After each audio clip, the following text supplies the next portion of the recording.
Hello, everybody, and welcome back to the Basketball Maestros podcast. Thank you for joining us today. A lot to talk about. We are less than a week away from the NBA regular season, so we will be talking about the first two games that kick off on the 18th because next time we do this, the NBA regular season will be fully underway. So, looking forward to that.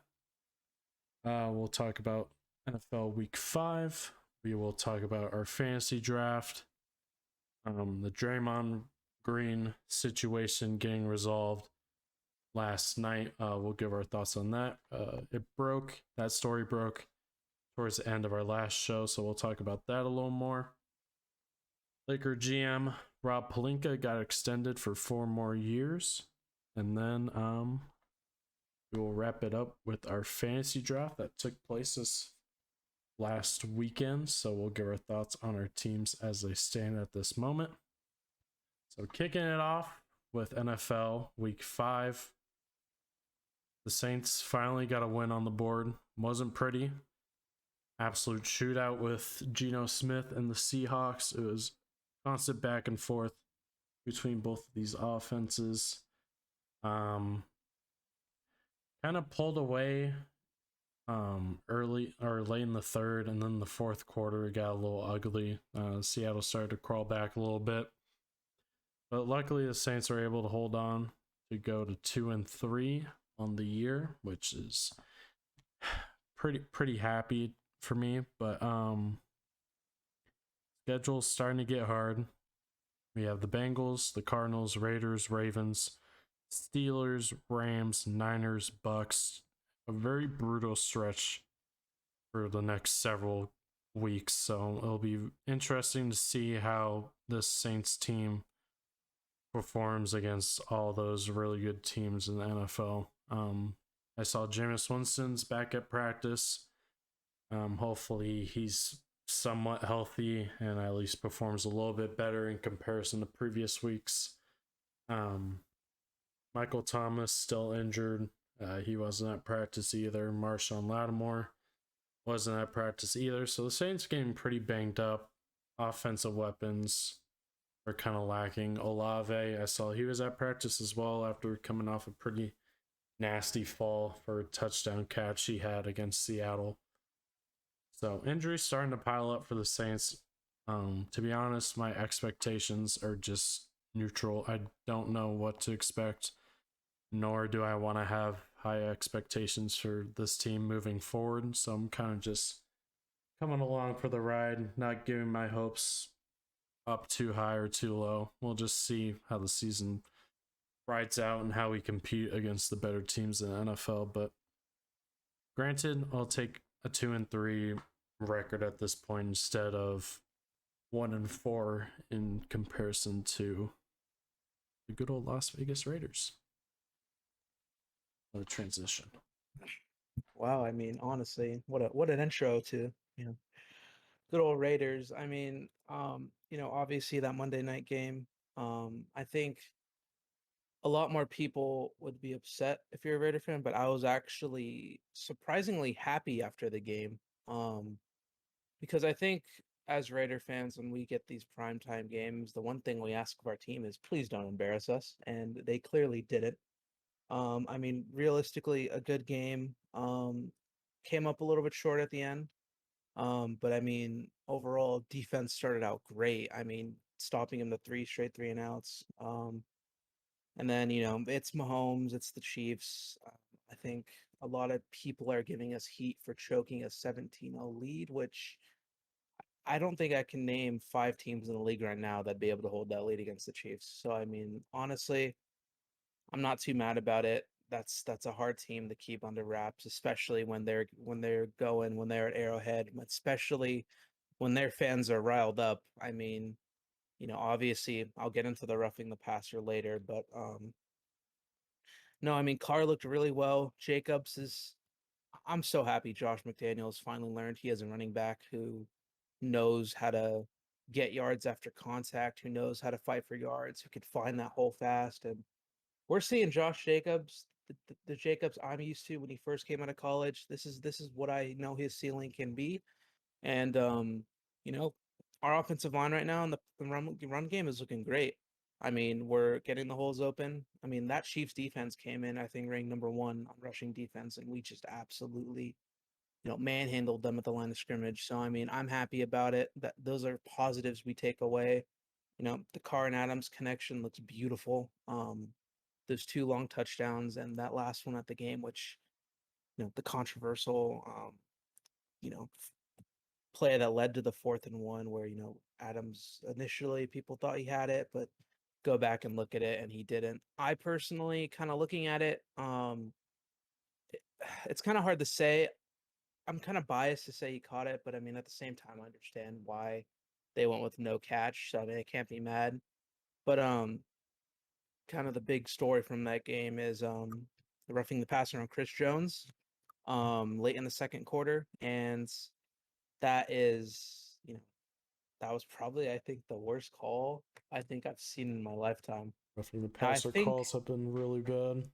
I think the one call, there have been 2 calls I've seen that have been really bad, and it was the roughing the passer against Brady in 2018 on Chris Jones, where he literally just tapped his shoulder.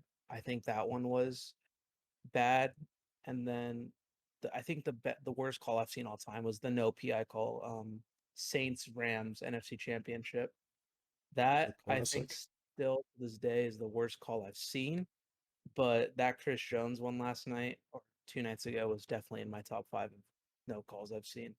But I mean, realistically, Chiefs fans are saying we got bailed out by the refs. You are blind.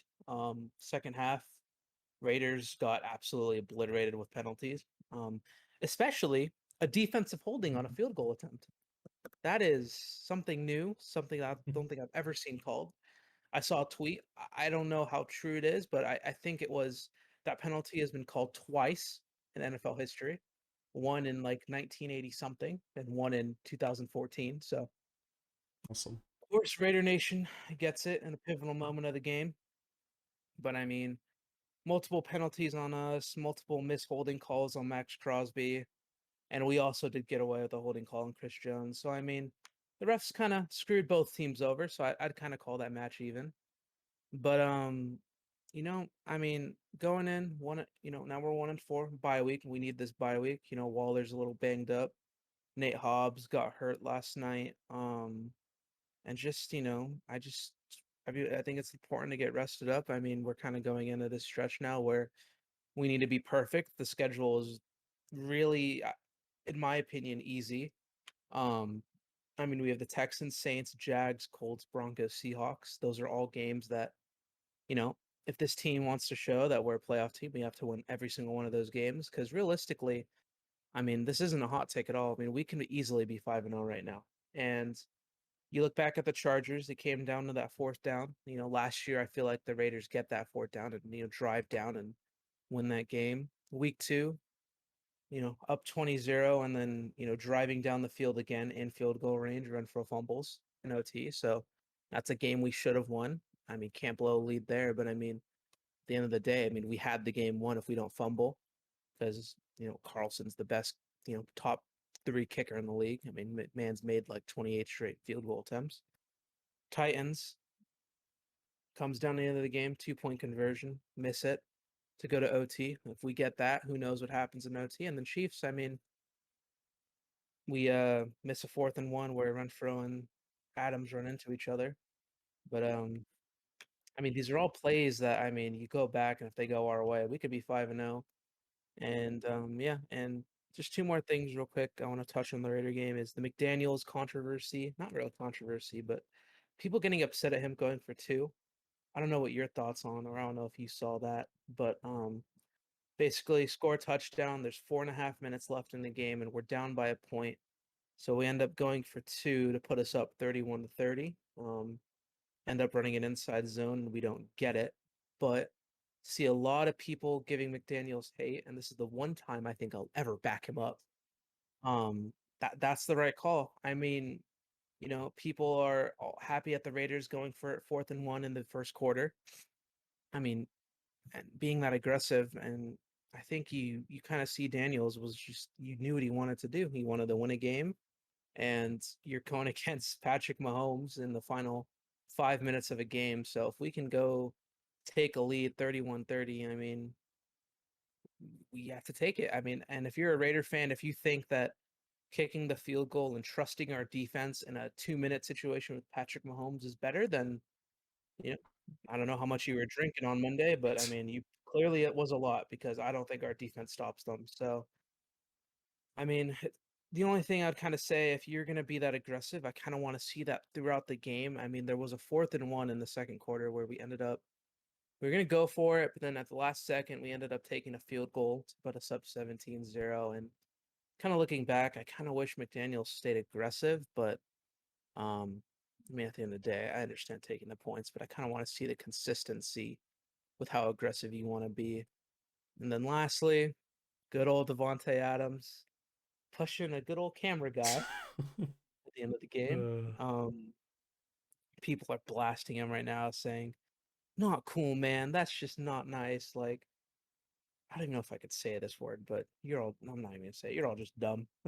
You realistically, I mean, you really are telling this guy, like, oh my God, I can't believe he did that. Like, you guys are all like stupid. Like, Devontae Adams isn't like that person. Like, he obviously apologized and like I know he feels bad, but in the heat of the moment, like, why is this guy walking across the tunnel when he knows players are coming back into the thing? Like, you clearly see it. The guy walks right by the tunnel, and then obviously there's an angle where people are debating where Devontae saw him or not. I personally think it kind of looks like his head's down and he doesn't really see him until the last second, but clearly the camera guy knew he was coming. And if you've played sports I mean, that guy has obviously been around the NFL, players aren't too happy right after a loss like that. So, I mean, realistically, that guy is kind of at blame, but obviously Twitter and media won't see it like that. And then Adams actually,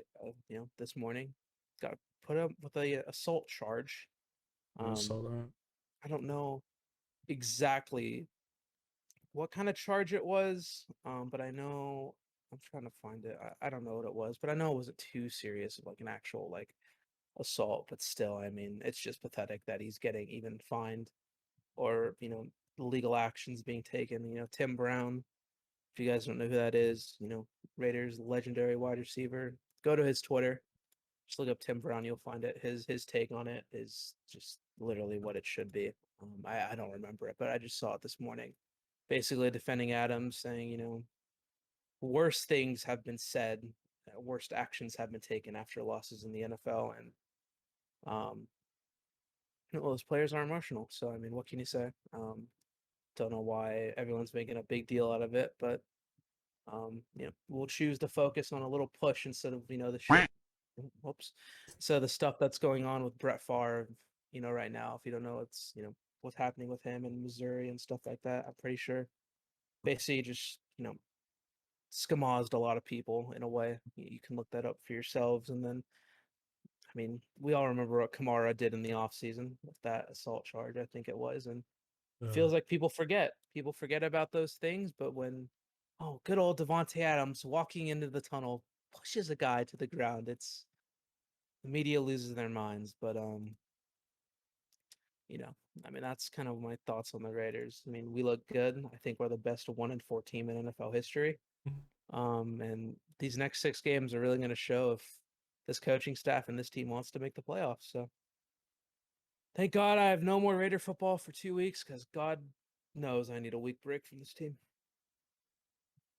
Alrighty, so those are our thoughts on NFL Week 5.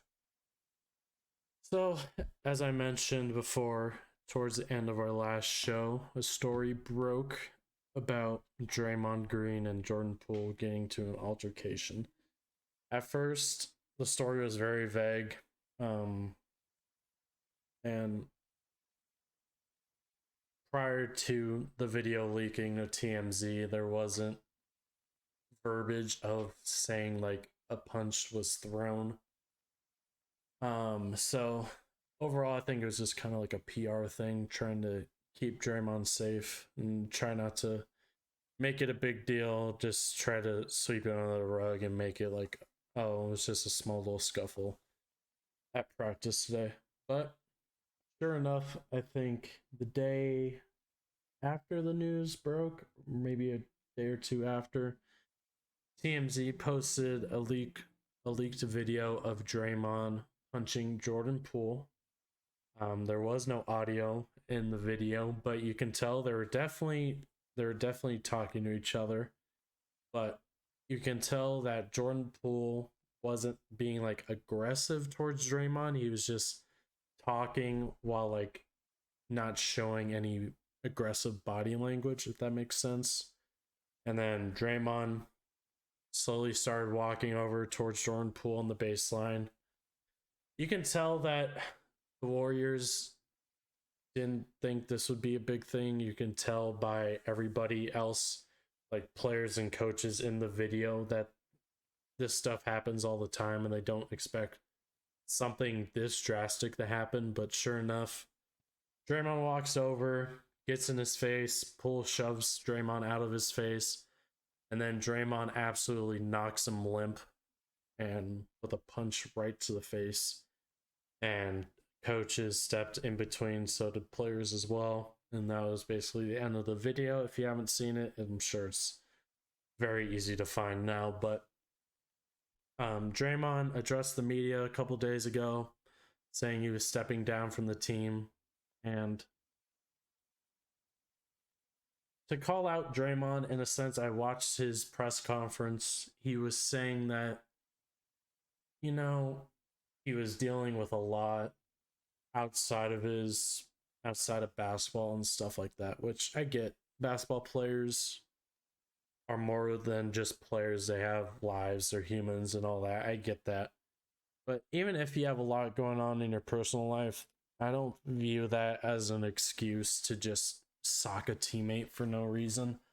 There's definitely better outlets to let off steam or stress in your personal lives than taking it out on a teammate, which I found that pretty lighthearted from Draymond. But there was something else in the press conference that he said that didn't sit well with me, but I kind of forgot what he said. But overall, it was just a bad look for Draymond. Personally, I think when this year wraps up, I think Golden State's just gonna cut their ties. They just dealt with Draymond's stuff for so long, so much drama, and was basically the reason KD left. Basically calling him a bunch of names, saying we can win without you, and all that stuff. Obviously, you have this situation now. You have him getting suspended in the finals. That probably cost the Warriors a ring, depending how you view that. But I think the Warriors, it would probably be the smart decision just to pay Jordan Poole, pay Wiggins, move on from Draymond. Just cut your ties at this point. You just have dealt with so much from Draymond over the past couple of years. I get he's a very crucial piece to the team and very vital towards winning all the championships that they won, but you just can't have that. I think if I'm Jordan Poole and my own teammate just socks me in the face, like, I'm not just gonna pretend like, oh, everything's fine, let's just go win a ring, that's all that matters.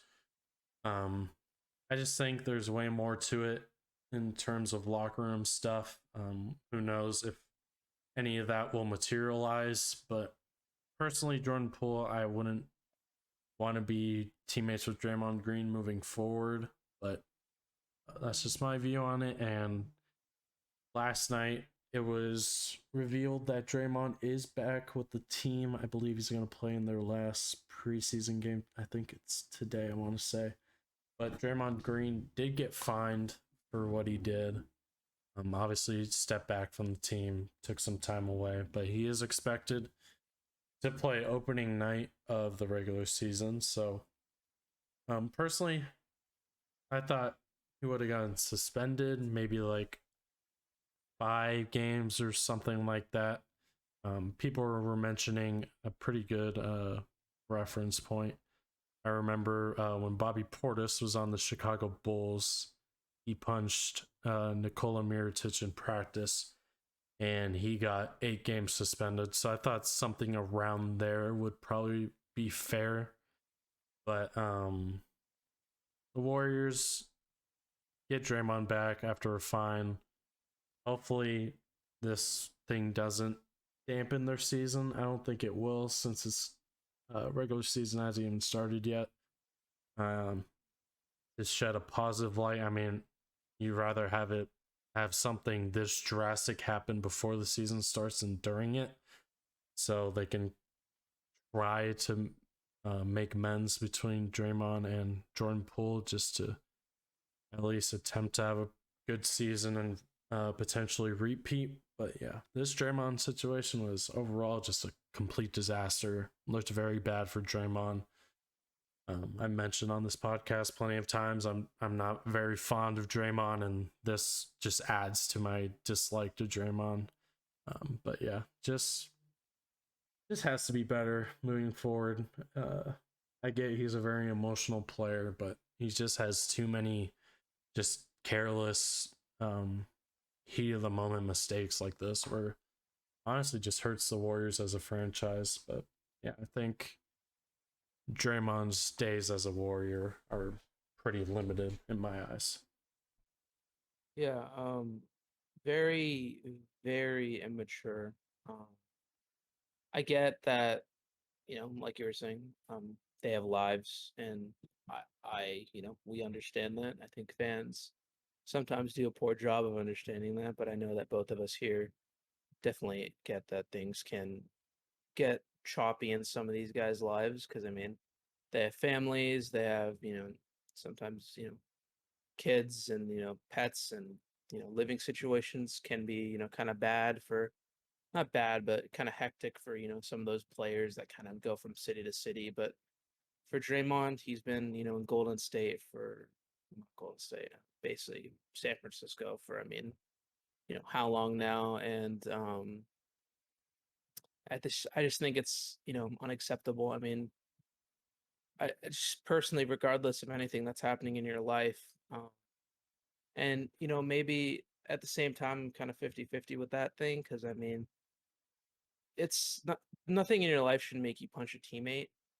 And for both of us who have played sports, I mean, I couldn't imagine starting some. I mean, I've definitely seen arguments between teammates, but a full-on fight, I don't actually. I have that's actually I've seen a fight in practice once or twice. Football's a little bit different, I think, a little bit because it's more physical than basketball in a sense, obviously, because you're tackling and stuff like that. But I just think it's immature, especially at that level, to get in a fight with your teammate. Because I mean, high school sports. I mean, you have these kids who aren't really professionals like Draymond has been for multiple years and Poole.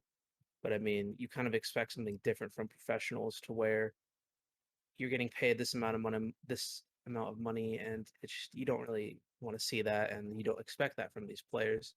But at the same time, maybe something really is happening with his life, and something that really kind of has gotten him not to be focused. But um, so I know whatever it is, I just still, in my opinion, I just think it's unacceptable.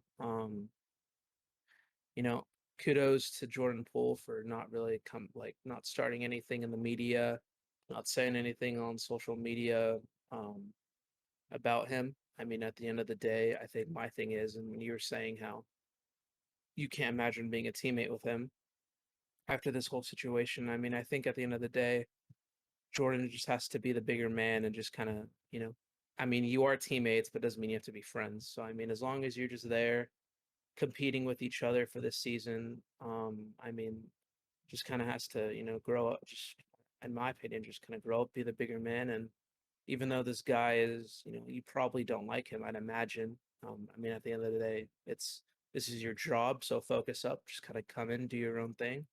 And I mean, I think that's what both of them will do. Both of them will kind of, you know, be that bigger guy and do that. I think the Warriors just want to put behind them as fast as they can, which I'm pretty sure they've already done.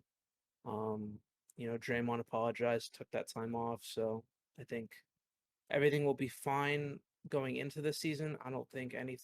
I personally don't think anything will happen because of this. I think that these two will definitely mature. Just play basketball. I mean, at the end of the day, that's their job. So I mean, um, I feel like both of them have the capabilities of doing it.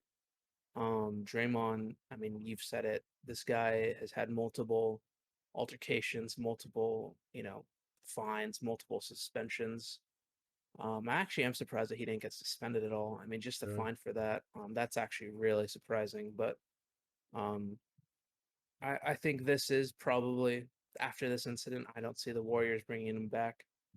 Um, it's just a headache, man. I mean, he costed you. I'm one of the people who really think that he costed them a finals in 2016.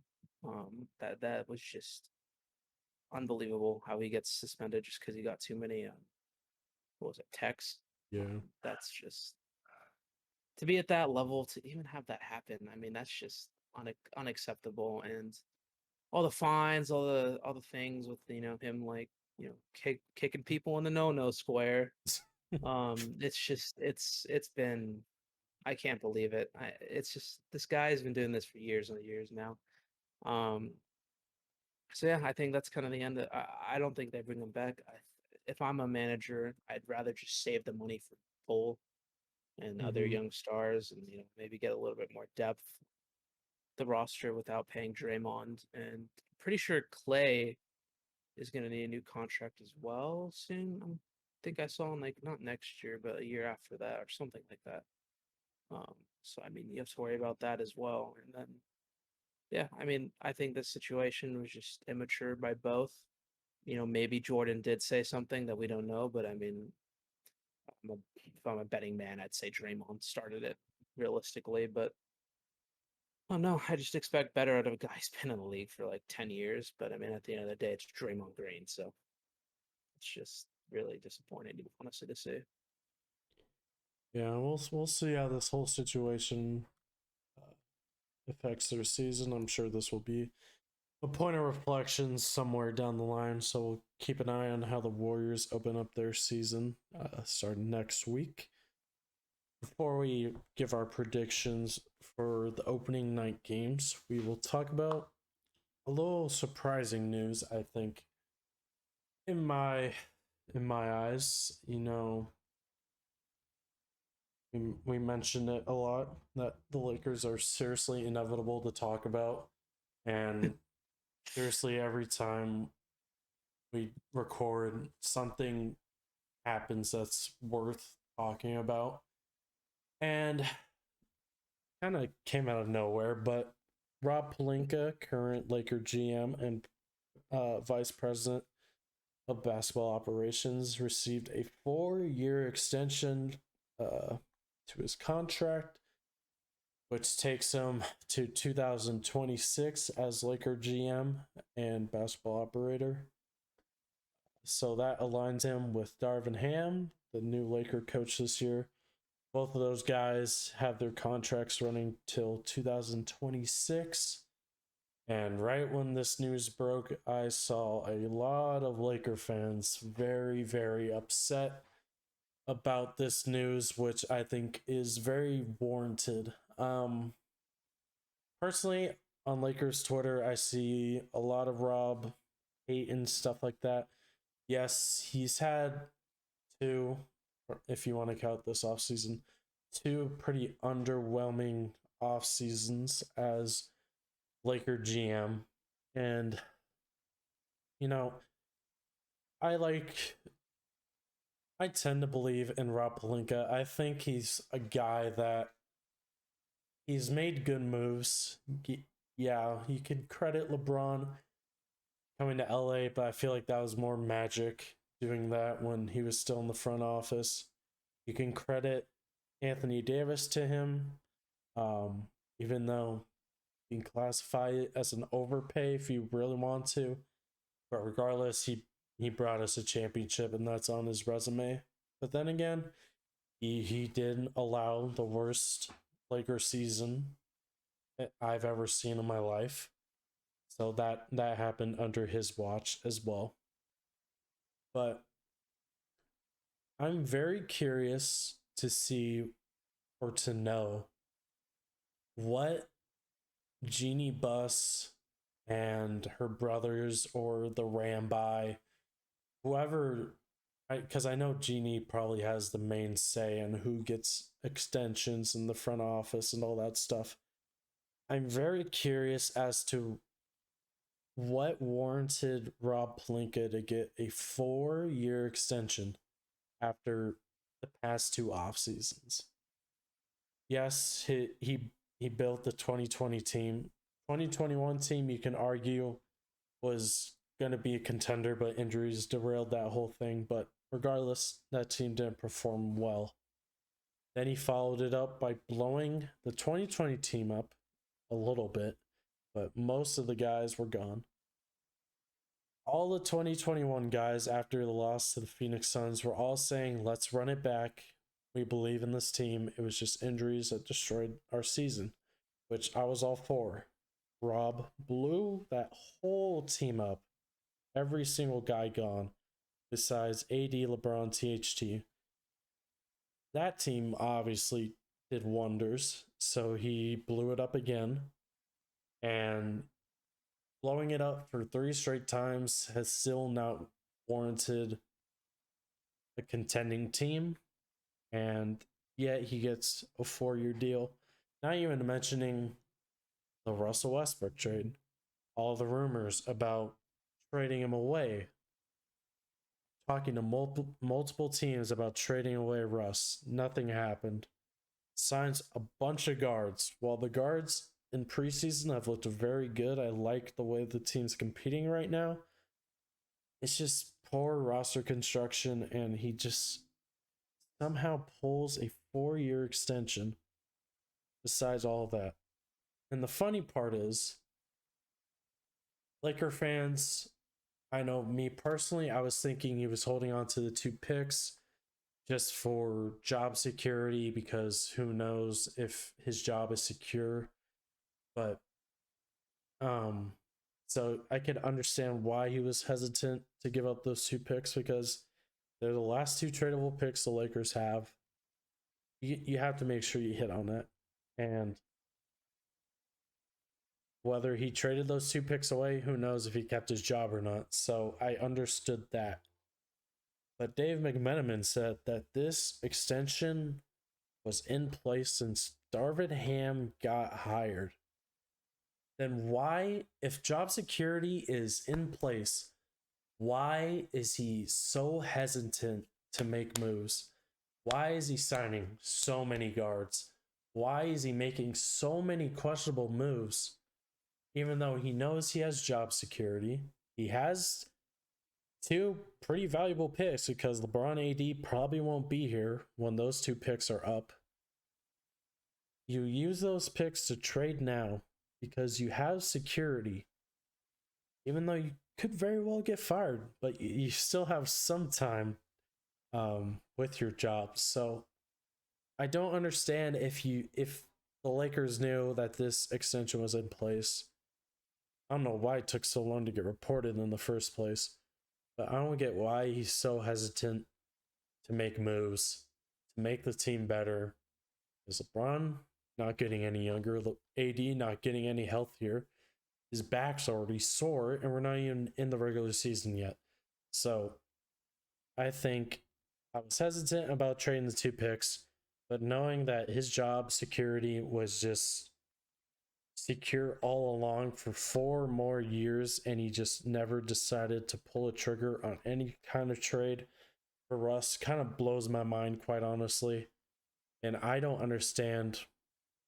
I'm more mad at Jeannie, to be honest, because could very well get rid of Rob after 2 pretty bad off seasons and find someone else who can do the job better. But the Lakers are all about family.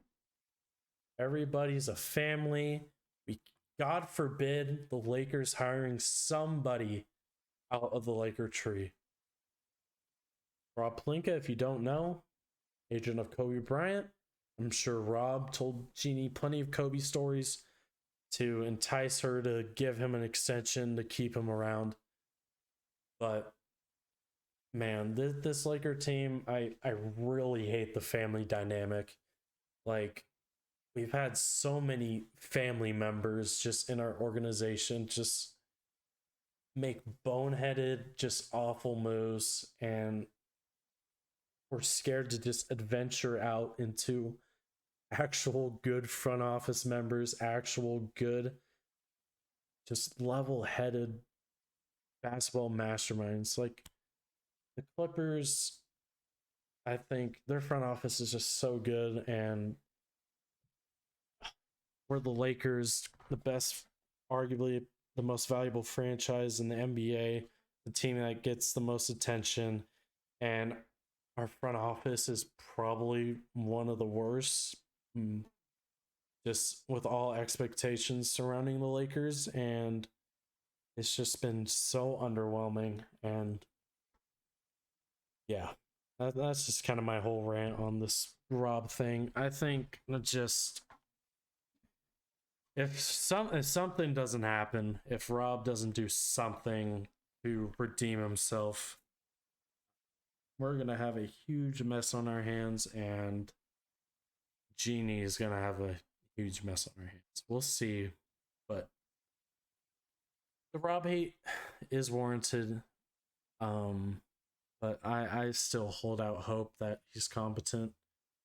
But then again, I don't think other GMs respect him. You can tell that every single team in the league, whenever trade talks around Russ are mentioned, teams are not willing to compromise. They're not willing to budge at all. It's either two picks, unprotected on both of them, or nothing.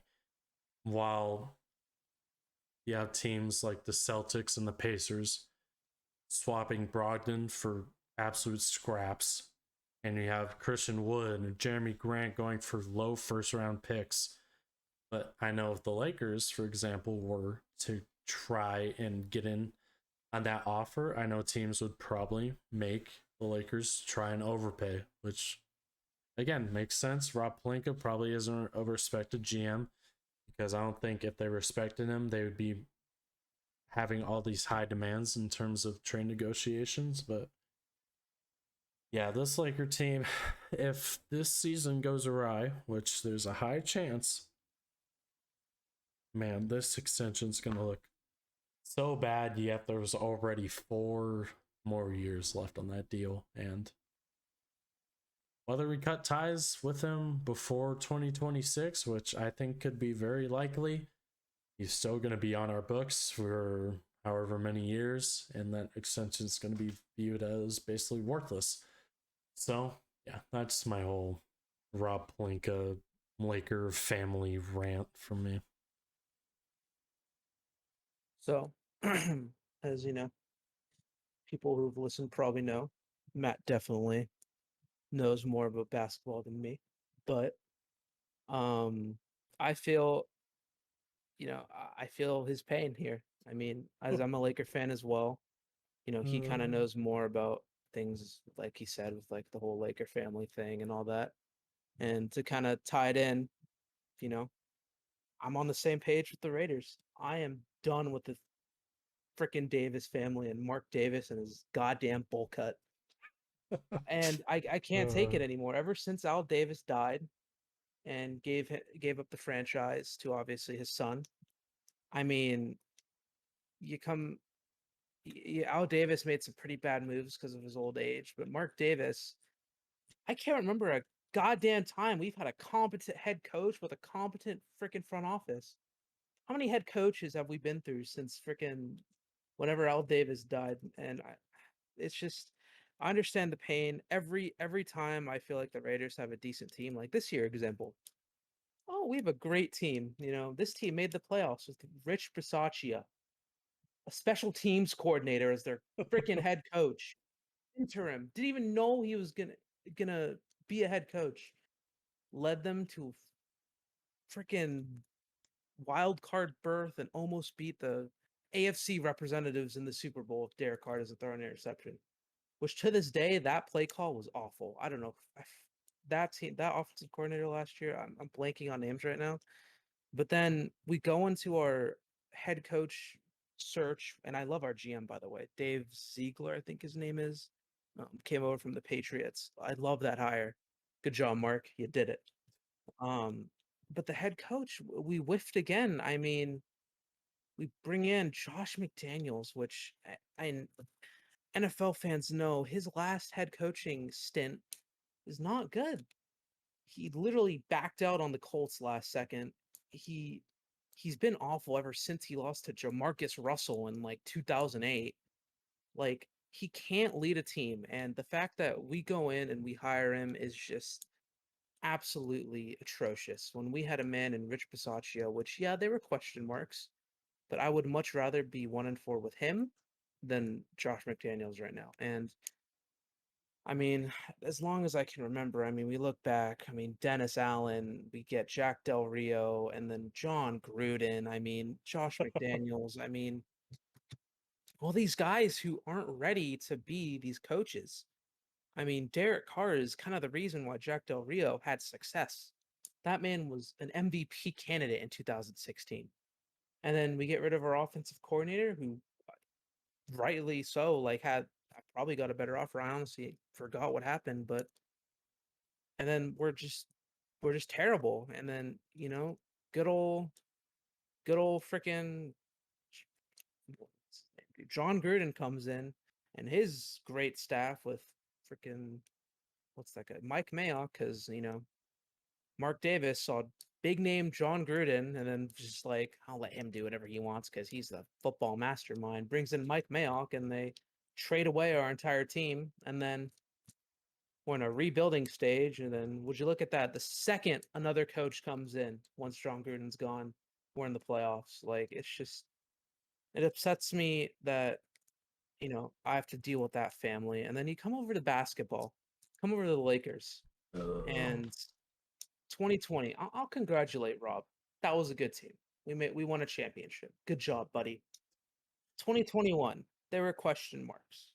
Injuries kind of ruined us, but I didn't think that team was bad. I liked that team. And then what does he do?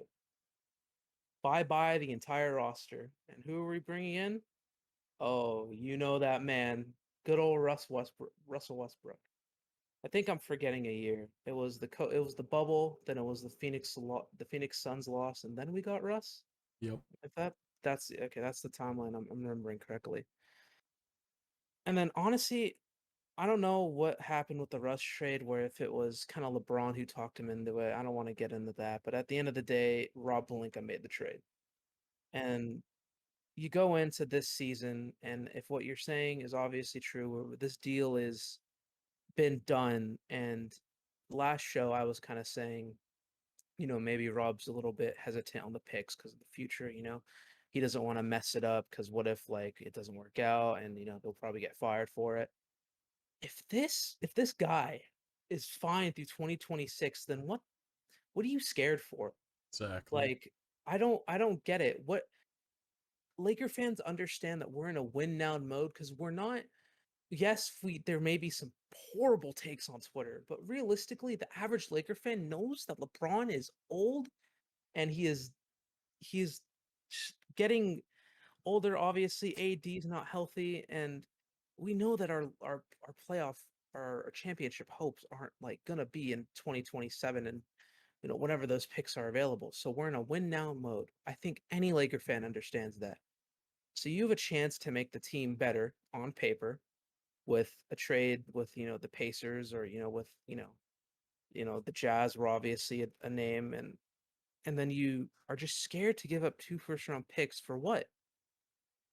Or you gave LeBron all this money and another contract extension, and obviously we believe in him to be here for those 2 extra years. So why the hell aren't we making moves to make this roster more competent? You go into the season with god awful forwards. Centers are the definition of mid. And it's just you're kind of hoping that, Russ plays better. Obviously, I mean that's clearly what he has to be hoping. And, you kind of hope LeBron can carry us again and you pray that AD is going to be healthy, but Lord knows back soreness already in like 4 preseason games is absolutely atrocious. And now Genie is just, I think, has to be smoking something because realistically, you should have seen how this season went to make a decision. And now we go into the season where, I mean, if we don't at least make the playoffs, oh, I cannot wait to see Twitter. I cannot wait to see the media's reaction because we're a laughing stock right now if we don't do good this season. And I mean, Rob better get his freaking, you know, better get his butt on the phones in mid-season if things aren't going well to get Russ off this team because I mean, it's bad and I mean, it's just I swear I'm cursed when it comes to sports. I have to deal with terrible management and, why can I be, the Chiefs who have had great management, great drafts. I mean, why can I be like them? Why can I have, that success? And I'm just it upsets me because you can just tell good run teams from the bad ones, you know, and there's a reason teams like the Chiefs, teams like the Patriots, teams like the Ravens, teams like um blanking out on all the teams, but I mean there's a reason that those teams have been around for a while because they have good coaches, they have a good relationship with GMs, and they know how to draft and know how to put teams together. And same thing with the NBA. There are teams that have been around for, a while. I mean, look at the, Warriors. I mean, they have, a good management who brought in that super team with draft picks and, being able to draft well and now, keeping good relations with the team, bringing in new players that fit around the team well and they know how to build rosters, to complement Curry and Clay and Draymond. They've been a dynasty, those couple of years and they're still being competitive now.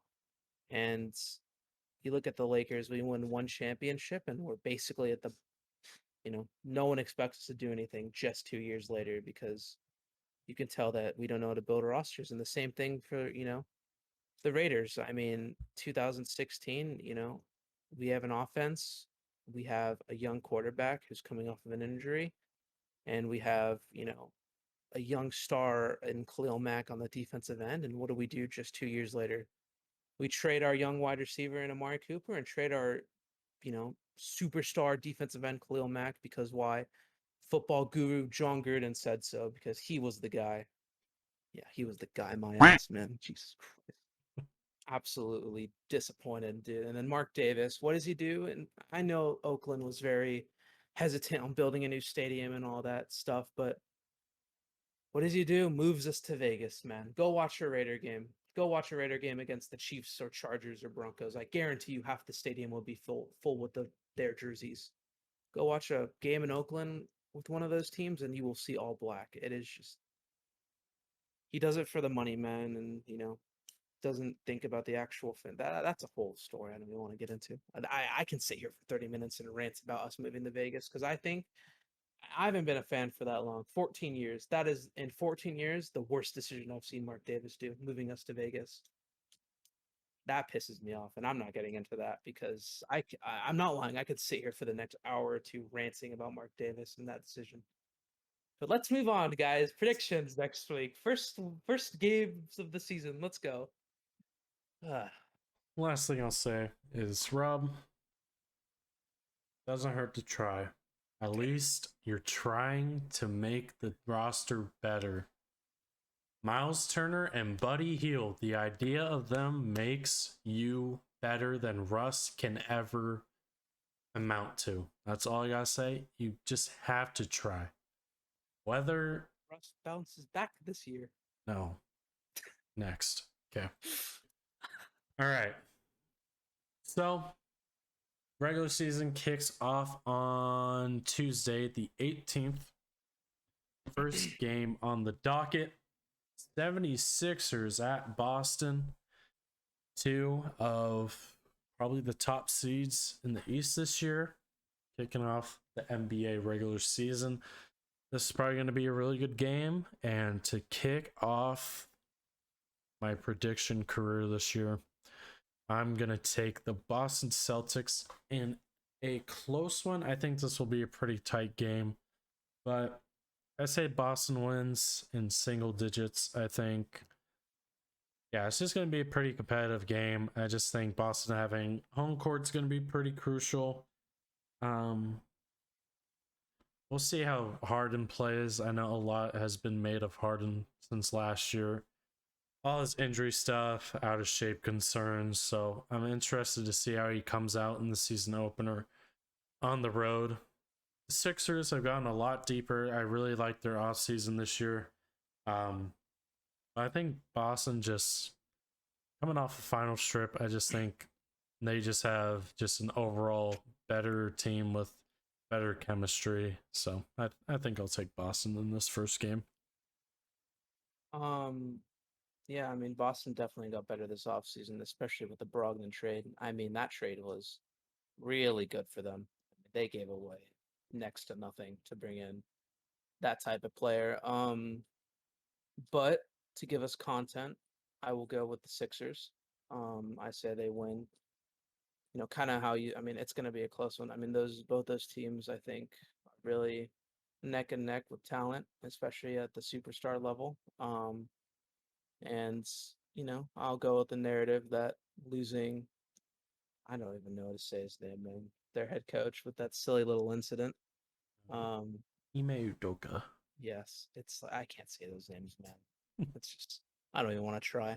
Um, you know, I'll say losing him is a pretty big blow, and we'll see how that um pans out because obviously led them to a champion or not, well, not championship, but final run last year. I'll say that you know Celtics start off a little bit slow this year. That's kind of my quote unquote hot take, maybe. I don't know if that's a hot take, but I say they kind of start off a little bit slow the first 20 games, but I mean they'll pick it up kind of like they did last year. But it won't take them as long to get it going. But I'll have Sixers in a close one. I'll say you know I mean I don't think it's going to be a 10-point win by the Sixers. It definitely will be you know within 10. So, but definitely a very close game up there in Boston. And then the second game of the night, Lakers Oh heading in, baby. Lakers heading into enemy territory on ring night against the Golden State Warriors. When this game first dropped, when it first got leaked or whatever, I was very scared of this game, you know? On the road, at the Chase Center, on ring night, you know that stadium's going to be absolutely jammed packed. And it's going to be a pretty tall task for the Lakers. Lakers have not won on opening night in so long. Um, the last time I want to say we've won on opening night was, I think it was a Timofey Mozgov, Luol Deng days where we beat Houston on opening night in LA. Fun fact, I was actually at that game. That game was pretty hype.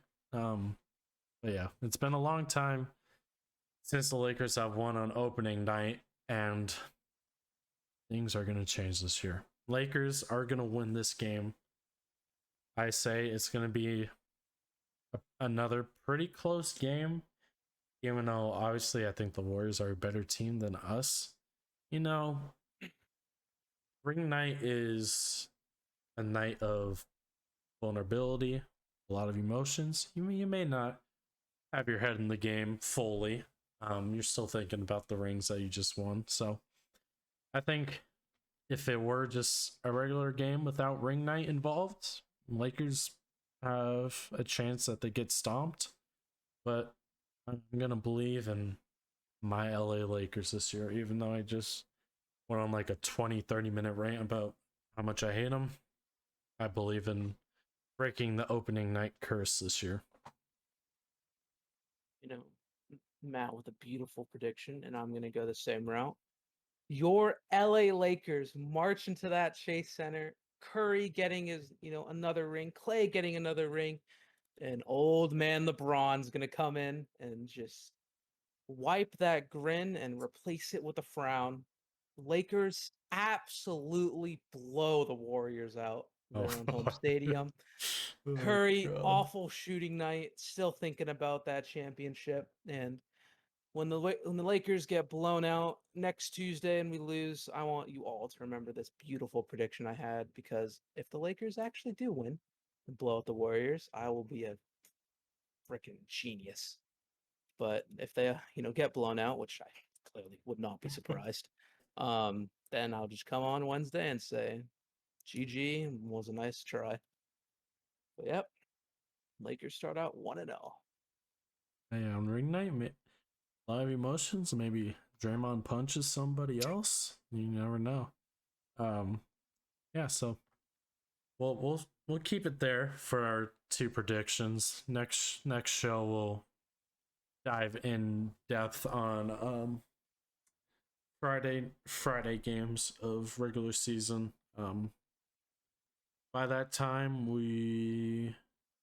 that'd be before the Lakers home opener. So we have some stuff to talk about before our next show. But for now, our predictions will stay at that. We have about 4 minutes left before our time is up. So NBA season is right around the corner next week, and that means fantasy basketball is back in session. Alluded to it last show that our draft possibly could have happened last show, and sure enough, our draft happened on I believe it was Monday. Monday. So the draft went pretty swell in my opinion. I think this is my best fantasy draft out of like the 3 or 4 years I've been doing it. I know this is pretty bad podcasting, but if you're watching this on YouTube, I'll probably find a way to put our teams up on the screen. But just to highlight my starting five, I'll do my top 6 players. So first pick, I got Giannis. I was the second pick in the draft. Got very lucky with the draft order this year. So got very fortunate. It's not very hard to make a bad pick being that high up there. So Giannis is my number 1 pick. Number 2, could have been a little bit of a reach, but I took Anthony Edwards. I think he's going to have a really good year this year. Shea Gilgeous-Alexander as my starting point guard. OG Anunoby, solid small forward for my starting 5. My center, Jonas Valanciunas.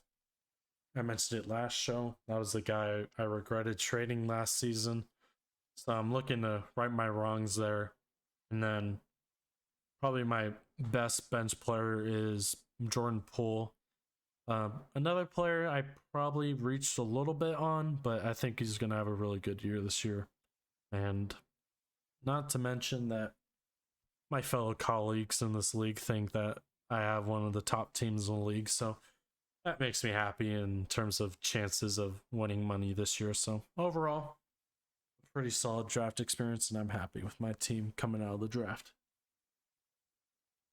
So, all I'm hearing in talks in the media is that there are a bunch of media people sleeping on this squad.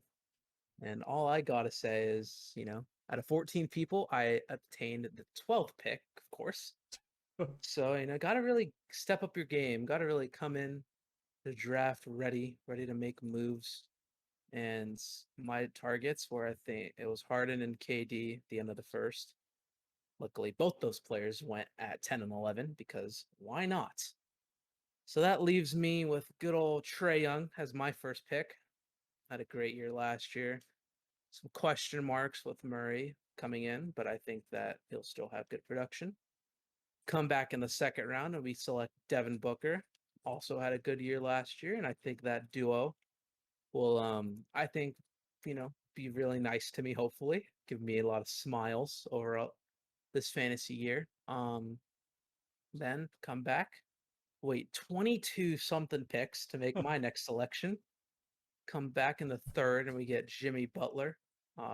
Great, honestly, in my opinion, great 3 first picks. And come back, get CJ. honestly. I think the first 4 picks were really good. Then Christian Wood as my center. Um, I think with Dallas, I think he'll be really good this year. I think. Oh shit! I just like threw up. But to round Uh, out my starting 5, the one player I kind of regret taking is Tobias Harris. I could have had Michael Porter or Clay Thompson or some names like that, but I was kind of eyeing OG on the Raptors, but I just thought it was just too early to take him, so I went with Tobias. I think he's had, okay numbers. Hopefully his stats gonna a little bit of a boost from last year, but that's the one pick I kind of regret. Then, just take a couple, bets here with Brogdon, Lowry, and other players like that. But real quick, the one player that really I'm excited to watch pop off this year is my man Dort. He is ready to put the league on notice. I'm Ninth sure he round is. pick. My team is named Dort Vader because we are just wow, we are ready. I took Jaren Jackson to stash him on my IR. When he comes back in November to January, they say, wow, this team is a bunch of dogs and we are ready to, you know, come out there and show them what's up. And I think maybe could be the steal of the draft was actually announced today as their starting point guard. Matt can say his name because God knows I can't say it right. Yeah, I saw that. I seen it in the deal hub. Io DeSumo is the starting point guard for the Chicago Bulls, apparently. Yep, that's my very last pick. Saw something that he might be their starting point guard and will get his chance to prove it in the preseason, and looks like he did. So until Lonzo comes back, which I know won't be in a couple months because good old Lonzo and that good old knee. Um, hopefully he can, this guy can pop off and be the steal of the draft. And I'm ready to prove the people who are saying that my team is mid wrong because this team could be a top 5 squad. Yeah, I wish I could mention my team name, but my team name isn't Oh yeah. isn't appropriate for radio waves. But um I'll just say it's a pretty funny one if you know Giannis memes very well, and Giannis memes and bells. yeah, That's all we'll say. Giannis with his red bell. If you know, you know. So that involves my team name, but yep, that's our quick little overview of our fantasy draft for basketball this year. I'm sure plenty times throughout the season we will definitely be talking about fantasy performances and all that jazz, but that will about do it for this episode. Thank you guys for listening and tuning in. Greatly appreciate it. If you're a new listener, we're live on University Pulse every Friday from 4 to 5 p.m. Feel free to check us out on Instagram and TikTok, YouTube as well. All the basketball maestros. And yeah, that will do it. And we'll see you guys next time.